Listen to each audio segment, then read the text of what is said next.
नमस्कार। आज प्रस्तुत है मुंशी प्रेमचंद जी की कहानी मंत्र। अगर आपको मेरा प्रयास अच्छा लगे तो मेरे चैनल को सब्सक्राइब और मेरे वीडियो को लाइक और शेयर करना ना भूलें। दोस्तों, कहानियाँ वो धागा हैं जो ज़मीन और आसमान को जोड़ सकती हैं, धनवान और निर्धन को जोड़ सकती हैं, अनपढ़ को स्कॉलर से जोड़ सकती हैं। मंत्र भी एक ऐसी ही मुंशी प्रेमचंद जी की कालजयी रचना है। सारांश में, आज जिसे परमात्मा होने का भ्रम हो गया है, कल वो एक याचक की तरह गिड़गिड़ाता हुआ भी मिल सकता है। और आज जो याचक है, कौन जाने कल उसी के सामने अपने युग के परमात्मा को घुटने टेकने पड़े। तो आइए सुनते हैं मंत्र। संध्या का समय था। डॉक्टर चड्डा गोल्फ खेलने के लिए तैयार हो रहे थे। मोटर द्वार के सामने खड़ी थी कि दो कहार एक डोली लिए आते दिखाई दिए। डोली के पीछे एक बूढ़ा लाठी टेकता चला आता था। डोली औषधालय के सामने आकर रुक गई। बूढ़े ने धीरे धीरे आकर द्वार पर पड़ी हुई चिक से झांका। ऐसी साफ सुथरी जमीन पर पैर रखते हुए भय हो रहा था कि कोई घुड़क न बैठे। डॉक्टर साहब को खड़े देखकर भी उसे कुछ कहने का साहस न हुआ। डॉक्टर साहब ने चिक के अंदर से गरज कर कहा, कौन है, क्या चाहता है? डॉक्टर साहब के हाथ जोड़कर कहा, हुजूर, बड़ा गरीब आदमी हूँ, मेरा लड़का कई दिन से। डॉक्टर साहब ने सिगार जलाकर कहा, कल सवेरे आओ, कल सवेरे, हम इस वक्त मरीजों को नहीं देखते। बूढ़े ने घुटने टेककर जमीन पर सिर रख दिया और बोला, दुहाई है सरकार की, लड़का मर जाएगा हुजूर, 4 दिन से आंखें नहीं खोली। डॉक्टर चड्डा ने कलाई पर नजर डाली। केवल 10 मिनट समय और बाकी था। गोल्फ स्टिक खूंटी से उतारते हुए बोले, कल सवेरे आओ, कल सवेरे, यह हमारे खेलने का समय है। बूढ़े ने पगड़ी उतारकर चौखट पर रख दी और रोकर बोला, हुजूर, बस एक निगाह देख लें, बस एक निगाह, लड़का हाथ से चला जाएगा। हुजूर, 7 लड़कों में यही एक बच रहा है हुजूर, हम दोनों आदमी रो रो कर मर जाएंगे सरकार, आपकी बढ़ती हुई दीन बंधु। ऐसे उजट देहाती यहाँ प्राय रोज आया करते थे। डॉक्टर साहब उनके स्वभाव से खूब परिचित थे। कोई को कितना भी कुछ कहे, पर वे अपने ही रट लगाते जाएंगे, किसी की सुनेंगे नहीं। धीरे से चिक उठाई और बाहर निकलकर मोटर की तरफ चले। बूढ़ा यह कहता हुआ उनके पीछे दौड़ा, सरकार, बड़ा धर्म होगा हुजूर, दया कीजिए, बड़ा दीन दुखी हूँ, संसार में कोई और नहीं है बाबूजी। मगर डॉक्टर साहब ने उसकी ओर मुंह फेर कर देखा तक नहीं। मोटर पर बैठकर बोले, कल सवेरे आना। मोटर चली गई। बूढ़ा कई मिनट तक मूर्ति की भांति निश्चल खड़ा रहा। संसार में ऐसे मनुष्य भी होते हैं जो अपने आमोद प्रमोद के आगे किसी की जान की भी परवाह नहीं करते। शायद इसका उसे अब भी विश्वास न आता था। सभ्य संसार इतना निर्मम, इतना कठोर है, इसका ऐसा मर्म भेदी अनुभव अब तक न हुआ था। वह उन पुराने जमानों के जीवन में था जो लगी हुई आग को बुझाने, मुर्दे को कंधा देने या किसी के छप्पर को उठाने और किसी कलह को शांत करने के लिए सदैव तैयार रहते थे। जब तक बूढ़े को मोटर दिखाई दी, वह खड़ा टकटकी लगाए उस ओर देखता रहा। शायद उसे अब भी डॉक्टर साहब के लौट आने की आशा थी। फिर उसने कहारों से डोली उठाने को कहा। डोली जिधर से आई थी उधर ही चली गई। चारों ओर निराशा छाई हुई थी। निराश होकर ही वह डॉक्टर चड्डा के पास आया था। इनकी बड़ी तारीफ सुनी थी। यहाँ से निराश होकर फिर वह किसी दूसरे डॉक्टर के पास न गया। किस्मत ठोक ली।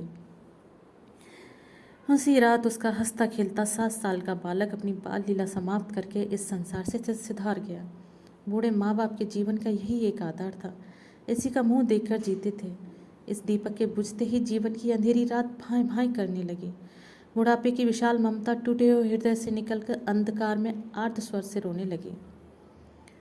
कई साल गुजर गए। डॉक्टर चड्डा ने खूब यश और धन कमाया, लेकिन इसके साथ ही अपने स्वास्थ्य की रक्षा भी की, जो एक साधारण बात थी। यह उनके नियमित जीवन का आशीर्वाद था कि 50 वर्ष की अवस्था में उनकी चुस्ती और फुर्ती युवकों को भी लज्जित करती थी। उनके हर एक काम का समय नियत था। इस समय से वह जौ भर भी न टलते थे। बहुधा लोग स्वास्थ्य के नियमों का पालन उस समय करते हैं जब रोगी हो जाते हैं। डॉक्टर चड्डा उपचार और संयम का रहस्य खूब समझते थे। उनकी संतान संध्या भी इसी नियम के अधीन थी। उनके केवल 2 बच्चे हुए, एक लड़का और एक लड़की। तीसरी संतान न हुई, इसलिए श्रीमती चड्डा भी अभी जवान मालूम होती थी। लड़की का तो विवाह हो चुका था, लड़का कॉलेज में पढ़ता था। वही माता पिता के जीवन का आधार था। शील और विनय का पुतला, बड़ा ही रसिक, बड़ा ही उदार, विद्यालय का गौरव, युवक समाज की शोभा मुखमंडल से तेज की छटा सी निकलती थी। आज उसकी 20वीं सालगिरह थी। संध्या का समय था। हरी हरी घास पर कुर्सियां बिछी हुई थी। शहर के रईस और हुक्काम एक तरफ, कॉलेज के छात्र दूसरी तरफ बैठे भोजन कर रहे थे। बिजली के प्रकाश से सारा मैदान जगमगा रहा था। आमोद प्रमोद का सामान भी जमा था। छोटा सा प्रहसन खेलने की तैयारी थी। प्रहसन स्वयं कैलाश नाथ ने लिखा था। वही मुख्य एक्टर भी था। इस समय वह एक रेशमी कमीज पहने, नंगे सिर नंगे पांव इधर से उधर मित्रों की आवभगत में लगा हुआ था। कोई पुकारता, कैलाश जरा इधर आना। कोई उधर से बुलाता, कैलाश क्या उधर ही रहोगे। सभी उसे छेड़ते थे, चुहला करते थे। बेचारे को जरा दम मारने का भी अवकाश न मिलता था। सहसा एक रमणी ने उसके पास आकर पूछा, क्यों कैलाश, तुम्हारे सांप कहाँ हैं, जरा मुझे दिखा दो। कैलाश ने उससे हाथ मिलाकर कहा, मृणालिनी इस वक्त क्षमा करो, कल दिखा दूंगा। मृणालिनी ने आग्रह किया, जी नहीं, तुम्हें दिखाना पड़ेगा, मैं आज नहीं मानने की, तुम रोज कल कल करते हो। मृणालिनी और कैलाश दोनों सहपाठी थे और एक दूसरे के प्रेम में पगे हुए। कैलाश को सांपों के पालने, खिलाने और नचाने का शौक था। तरह तरह के सांप पाल रखे थे। उनके स्वभाव और चरित्र की परीक्षा करता रहता था। थोड़े दिन हुए उसने विद्यालय में सांपों पर एक मार्के का व्याख्यान दिया था। सांपों को नचाकर दिखाया भी था। प्राणी शास्त्र के बड़े बड़े पंडित भी यह व्याख्यान सुनकर दंग रह गए थे। यह विद्या उसने एक बड़े सपेरे से सीखी थी। सांपों की जड़ी बूटियां जमा करने का उसे मरज था। इतना पता भर मिल जाए कि किसी व्यक्ति के पास कोई अच्छी जड़ी है, फिर उसे चैन न आता था, उसे लेकर ही छोड़ता था। यही व्यसन था। इस पर हजारों रुपए फूंक चुका था। मृणालिनी कई बार आ चुकी थी, पर कभी सांपों को देखने के लिए इतनी उत्सुक न हुई थी। कह नहीं सकते आज उसकी उत्सुकता सचमुच जाग गई थी या वह कैलाश पर अपने अधिकार का प्रदर्शन करना चाहती थी। पर उसका आग्रह बेमौका था। उस कोठरी में कितनी भीड़ लग जाएगी, भीड़ को देखकर सांप कितने चौंकेंगे और रात के समय उन्हें छेड़ा जाना कितना बुरा लगेगा, इन बातों का उसे जरा भी ध्यान न आया। कैलाश ने कहा, नहीं, कल जरूर दिखा दूंगा। इस वक्त अच्छी तरह दिखा भी तो ना सकूंगा, कमरे में तिल रखने को भी जगह न मिलेगी। एक महाशय ने छेड़कर कहा, दिखा क्यों नहीं देते, जरा सी बात के लिए इतना टाल मटोल कर रहे हो। मिस गोविंद हरगिज न मानना, देखें कैसे नहीं दिखाते। दूसरे महाशय ने और रद्दा चढ़ाया, मिस गोविंद इतनी सीधी और भोली हैं, तभी तो आप इतना मिजाज करते हैं। दूसरी सुंदरी होती तो इसी बात पर बिगड़ कर खड़ी होती। तीसरे साहब ने मजाक उड़ाया, अजी बोलना छोड़ देती, भला कोई बात है। इस पर आपका दावा है कि मृणालिनी के लिए जान हाजिर है। मृणालिनी ने देखा कि सौदे उसे रंग पर चढ़ा रहे हैं तो बोली, आप लोग मेरी वकालत न करें, मैं खुद अपनी वकालत कर लूँगी। मैं इस वक्त सांपों का तमाशा नहीं देखना चाहती, चलो छुट्टी हुई। इस पर मित्रों ने ठट्टा लगाया। एक साहब बोले, देखना तो आप सब कुछ चाहे, पर कोई दिखाए भी तो। कैलाश को मृणालिनी की झेपी हुई सूरत को देखकर मालूम हुआ कि इस वक्त उनका इनकार वास्तव में उसे बुरा लगा है। ज्यों ही प्रीतिभोज समाप्त हुआ और गाना शुरू हुआ, उसने मृणालिनी और अन्य मित्रों को सांपों के दरबे के सामने ले जाकर महुअर बजाना शुरू किया। फिर एक एक खाना खोलकर एक एक सांप को निकालने लगा। वह क्या कमाल था। ऐसा जान पड़ता था कि वे कीड़े उसकी एक एक बात, उसके मन का एक एक भाव समझते हैं। किसी को उठा लिया, किसी को गर्दन में डाल लिया, किसी को हाथ में लपेट लिया। मृणालिनी बार बार मना करती कि उन्हें गर्दन में ना डालो, दूर से ही दिखा दो, बस जरा नचा दो। कैलाश की गर्दन में सांपों को लिपटते देखकर उसकी जान निकली जाती थी। पछता रही थी कि मैंने व्यर्थ ही इनसे सांप दिखाने को कहा, मगर कैलाश एक न सुनता था।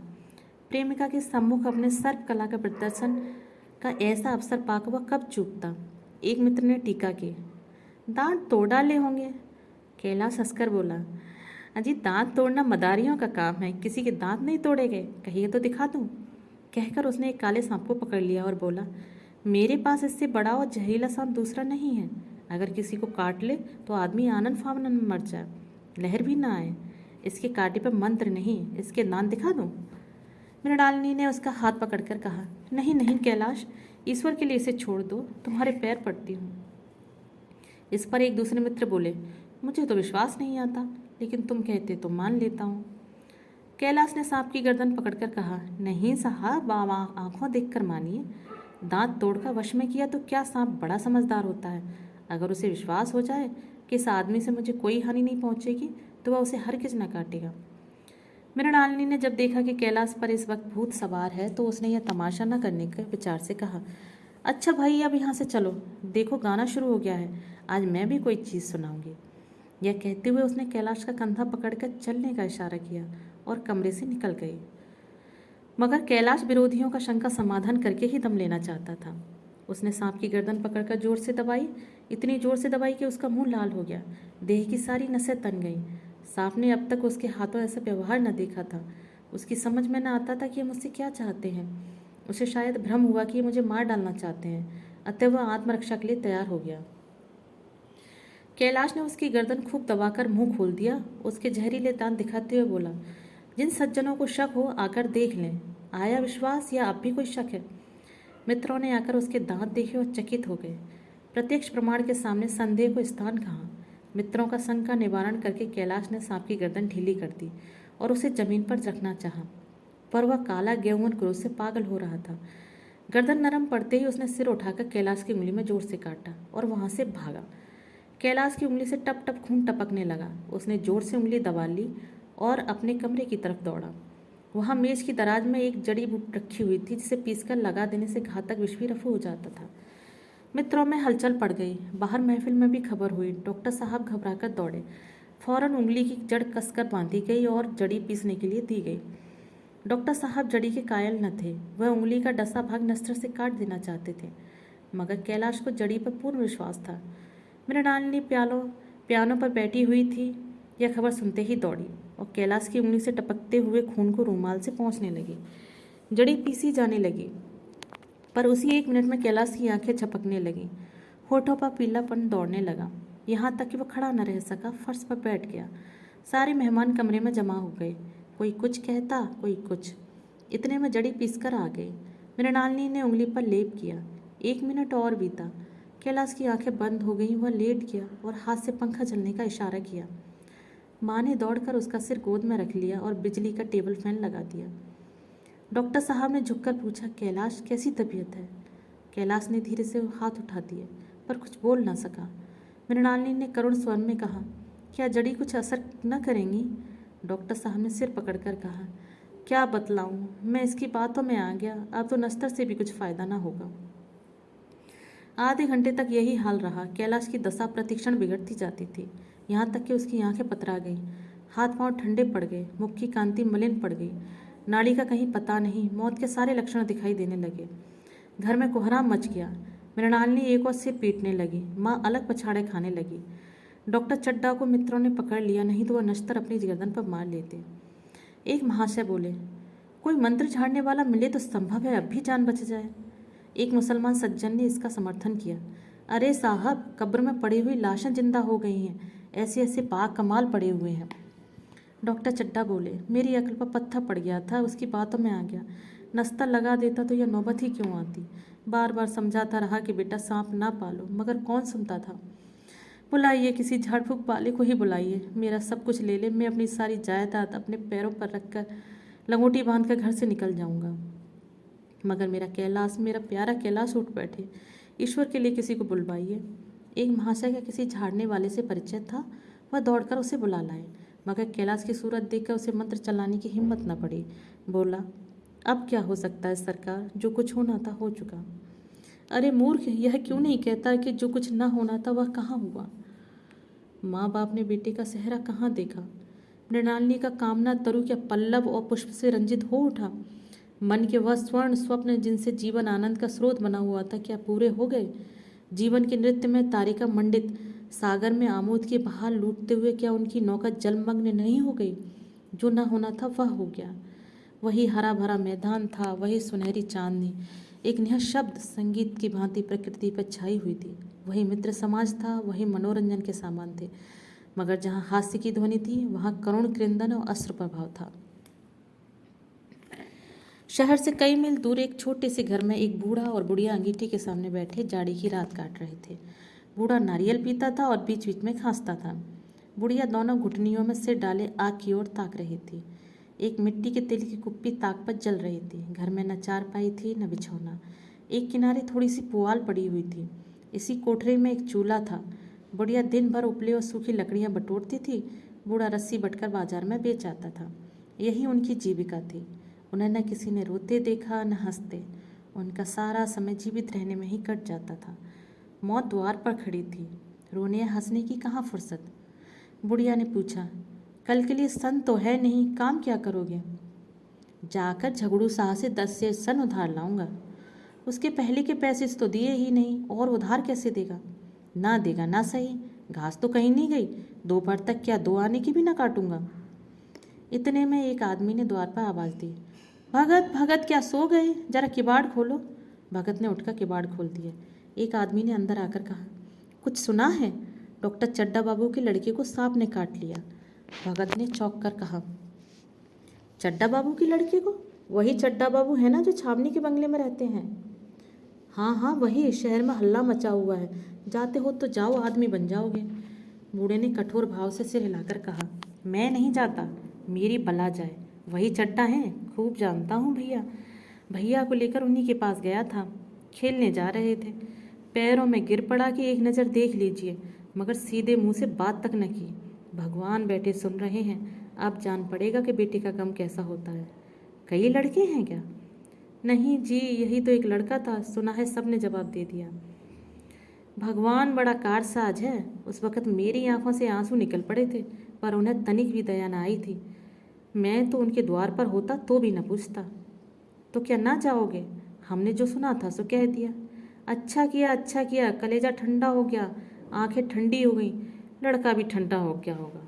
तुम जाओ, आज चैन की नींद सोऊंगा। जरा तम्बाकू ले ले, एक चिलम और पीऊँगा। अब मालूम होगा लाला को, सारी साहबी निकल जाएगी। हमारा क्या बिगड़ा? लड़के के मर जाने से कुछ राज तो नहीं चला गया? जहाँ 6 बच्चे गए वहाँ एक और चला गया। तुम्हारा तो राज सूना हो जाएगा। उसी के वास्ते सबका गला दबा दबा कर जोड़ा था ना, अब क्या करोगे? एक बार देख नहीं जाऊँगा, पर कुछ दिन बाद मिजाज का हाल पूछूंगा। आदमी चला गया। भगत ने किवाड़ बंद कर लिए, तब चिलम पर तम्बाकू रखकर पीने लगा। बुढ़िया ने कहा, इतनी रात गए जाड़े पाले में कौन जाएगा? अरे दोपहरी होता तो भी न जाता, सवारी दरवाजे पर लेने आती तो भी न जाता। भूल नहीं गया हूँ। पन्ना की सूरत आंखों में फिर रही है, इस निर्दयी ने उसे एक नज़र देखा तक नहीं। क्या मैं न जानता था कि वरना बचेगा? खूब जानता था। चड्डा भगवान नहीं थे कि उनके एक निगाह देख लेने से अमृत बरस जाता। नहीं, खाली मन की दौड़ थी। अब किसी दिन जाऊंगा और कहूँगा, क्यों साहब, कहिए क्या रंग है? दुनिया बुरा कहे कि कहे, कोई परवाह नहीं। छोटे आदमी में तो सब ऐब हैं, बड़ों में कोई ऐब नहीं होता, देवता होते हैं। भगत के लिए जीवन का पहला अवसर था कि ऐसा समाचार पाकर वह बैठा रह गया हो। 80 वर्ष के जीवन में ऐसा कभी न हुआ था कि सांप की खबर पाकर वह दौड़ा न गया हो। माघ पूस की अंधेरी रात, चैत वैसाख की धूप और लू सावन भादों की चढ़ी हुई नदी और नाले, किसी की उसने कभी परवाह न की। वह तुरंत घर से निकल पड़ता था, निस्वार्थ निष्काम। लेन देन का विचार कभी दिल में आया नहीं। यह सारा काम ही न था। जान का मूल्य कौन दे सकता था? यह एक पुण्य कार्य था। सैकड़ों निराशों को उसके मंत्रों ने जीवन दान दे दिया था, पर अब वह घर से कदम नहीं निकाल सका। यह खबर सुनकर सोने जा रहा था। बुढ़िया ने कहा, तम्बाकू अंगीठी के पास रखी हुई है, उसके भी आज 2.5 पैसे हो गए, देती ही न थी। बुढ़िया यह कहकर लेटी। बूढ़ी ने कुप्पी बुझाई, कुछ देर खड़ा रहा, फिर बैठ गया। अंत को लेट गया, पर यह खबर उसके हृदय पर बोझ की भांति रखी हुई थी। उसे मालूम हो रहा था कि उसकी कोई चीज़ खो गई है, जैसे सारे कपड़े गीले हो गए हैं या पैरों में कीचड़ लगा हुआ है, जैसे कोई उसके मन में बैठा हुआ उसे घर से निकालने के लिए कुरेद रहा है। बुढ़िया जरा देर में खर्राटे लेने लगी। बूढ़े बातें करते करते सोते हैं और जरा सा खट होने से ही जागते हैं। तब भगत उठा, अपनी लकड़ी उठा ली और धीरे से किवाड़ खोले। बुढ़िया ने पूछा, कहाँ जाते हो?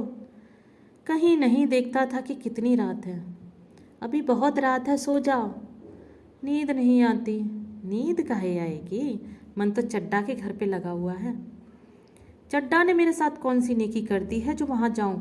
वह आकर पैरों में पड़े तो भी न जाऊँ। उठे तो तुम इसी इरादे से ही हो। नहीं री, ऐसा पागल नहीं हूँ कि जो मुझे कांटे बोए उसके लिए फूल बोता फिरूँ। बुढ़िया फिर से सो गई। भगत ने किवाड़ लगा दिया और फिर आकर बैठा, पर उसके मन की कुछ ऐसी दशा थी जो बाजे की आवाज़ कान में पड़ते ही उपदेश सुनने वालों की होती है। आंखें चाहे उपदेशक की हों, पर कान बाजे की ओर ही होते हैं। उसने फिर किवाड़ खोले, इतने धीरे से कि बुढ़िया को खबर भी न हुई। बाहर निकल आया। उसी वक्त गांव का चौकीदार गश्त लगा रहा था। बोला, कैसे उठे भगत? आज तो बड़ी सर्दी है, कहीं जा रहे हो क्या? भगत ने कहा, नहीं जी, जाऊंगा कहाँ, देखता था अभी कितनी रात है। भला कै बजे होंगे? चौकीदार बोला। 1 बजा होगा और क्या। अभी थाने से आ रहा था तो डॉक्टर चड्डा बाबू के बंगले पर बड़ी भीड़ लगी हुई थी। उनके लड़के का हाल तो तुमने सुना होगा, कीड़े ने छू लिया है। चाहे भी मर भी गया हो, तुम चले जाओ तो शायद बच जाए। सुना है 10,000 तक देने को तैयार है। भगत, मैं तो ना जाऊं चाहे वो 10 लाख भी दें। मुझे 10,000 या 10 लाख लेकर करना क्या है? कल मर जाऊंगा, फिर कौन भोगने वाला बैठा है। चौकीदार चला गया। भगत ने आगे पैर बढ़ाया, जैसे नशे में आदमी की देह अपने काबू में नहीं रहती। पैर कहीं रखता है, पड़ता कहीं है। कहता कुछ है, जवान से निकलता कुछ है। वही हाल इस समय भगत का था। मन में प्रतिकार था, पर कर्म मन के अधीन न था। जिसने कभी तलवार नहीं चलाई, वह इरादा करने पर भी तलवार नहीं चला सकता। उसके हाथ कांपते हैं, उठते ही नहीं। भगत लाठी खट खट करता लपका चला जाता था। चेतना रोकती थी, पर उपचेतना ठेलती थी। सेवक स्वामी पर हावी था। आधी राह निकल जाने के बाद सहसा भगत रुक गया। हिंसा ने क्रिया पर विजय पाई। मैं यूं ही इतनी दूर चला आया इस जाड़े पाले में। मरने की मुझे क्या पड़ी थी? आराम से सोया क्यों नहीं? नींद ना आती ना सही, 2-4 भजन ही गाता। व्यर्थ इतनी दूर दौड़ा चला आया। चड्डा का लड़का रहे या मरे, मेरी बला से। मेरे साथ उन्होंने ऐसा कौन सा सुलूक किया था कि मैं उनके लिए मरूं?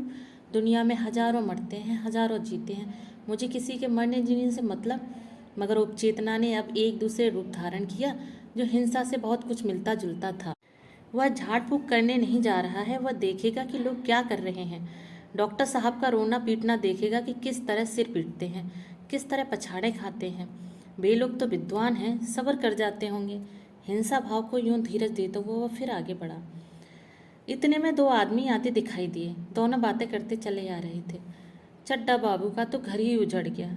वही तो एक लड़का था। भगत के कान में यह आवाज़ पड़ी। उसकी चाल और भी तेज हो गई। थकान के मारे पाँव न उठते थे। शिरोभाग इतना बढ़ा जाता था मानो अब मुंह के बल गिर पड़ेगा।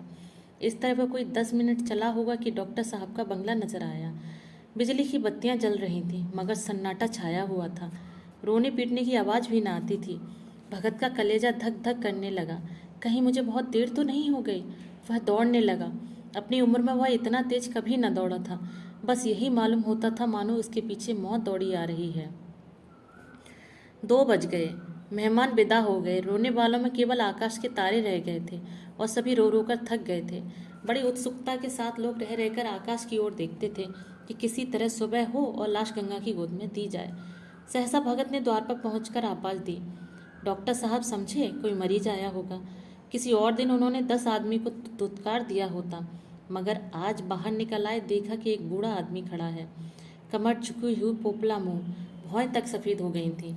लकड़ी के सहारे कांप रहा था। बड़ी नम्रता से बोले, क्या है भाई? आज तो हमारे ऊपर ऐसी मुसीबत पड़ गई है कि कुछ कहते नहीं बनता। फिर कभी आना। इधर एक महीना तक तो शायद मैं किसी को मरीज को देख भी ना सकूंगा। भगत ने कहा, सुन चुका हूँ बाबूजी, इसीलिए तो आया हूँ। भैया कहाँ हैं? जरा मुझे दिखा दीजिए। भगवान बड़ा कारसाज है, मुर्दे को भी जिला सकता है। कौन जाने अब भी उसे दया आ जाए। चड्डा ने व्यथित स्वर से कहा, चलो देख लो, मगर 3-4 घंटे हो गए। जो कुछ होना था हो चुका। बहुत तेरे झाड़ने फूकने वाले देख देख कर चले गए। डॉक्टर साहब को आशा तो क्या होती, हाँ बूढ़े पर दया आ गई। अंदर ले गए। भगत ने लाश को 1 मिनट तक देखा, तब मुस्कराकर बोला, अभी कुछ नहीं बिगड़ा है बाबूजी। यह नारायण चाहेंगे तो आधे घंटे में भैया उठ बैठेंगे। आप नाहक दिल छोटा कर रहे हैं। जरा कहारों से कहिए पानी तो भरें। कहारों ने पानी भर भर कर कैलाश को नहलाना शुरू किया। पाइप बंद हो गया था। कहारों की संख्या अधिक न थी, इसलिए मेहमानों ने अहाते के बाहर के कुएं के पानी से भर भर कर कहानों को दिया। मृणालिनी कलसा लिए पानी ला रही थी। बूढ़ा भगत खड़ा खड़ा मुस्कराकर मंत्र पढ़ रहा था, मानो विजय उसके सामने खड़ी है। जब एक बार मंत्र समाप्त हो जाता, तब वह एक जड़ी कैलाश के सिर पर डालता जाता और न जाने कितनी बार भक्त ने मंत्र फूका। आखिर जब उषा ने अपनी लाल लाल आंखें खोली तो कैलाश की भी लाल लाल आंखें खुल गईं। एक क्षण में उसने अंगड़ाई ली और पानी पीने को मांगा। डॉक्टर चड्डा ने दौड़कर नारायणी को गले लगा लिया।